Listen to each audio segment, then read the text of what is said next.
got all of the answers to your consumer questions. You want to introduce him?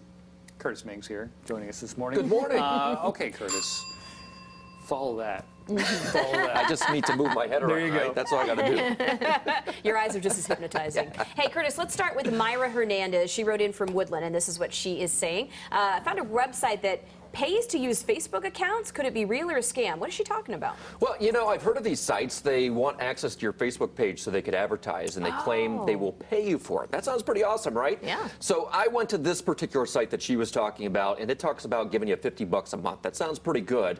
But it says right at the top, this is not a scam. Sometimes that's a red flag that it is a scam. And the one thing that really bothers me about this site, and on a lot of sites, is there's no contact information at all. So you can't get a hold of anybody. So before giving anybody access to your Facebook page, you got to ask, like, do you really want to give strangers access, and you can't even get a hold of them? So if it was me, I would steer clear of it. It would be awesome to have an extra $50 a month, but I would not chance it.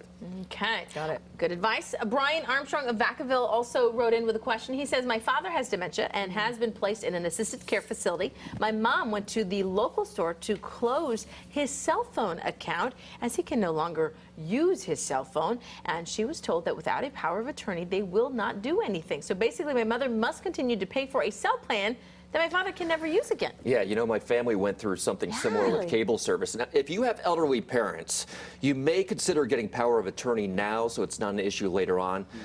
It's not really hard to do. You just need a notary public and some paperwork. And also, you might want to put your bills in two people's names if it's only in one person's right now. It is a dilemma for companies. They can't just go and close these accounts and let anybody close an account, because then you have a problem if somebody closes an account they shouldn't have. That said, there's common sense, and you would think that a company would have compassion in cases like these. So I will call this phone company. We will get this straightened out for this person, because, you know, it's hard enough to have an elderly person going through these things. You don't need to be battling the phone company too. Okay, this is a good one too.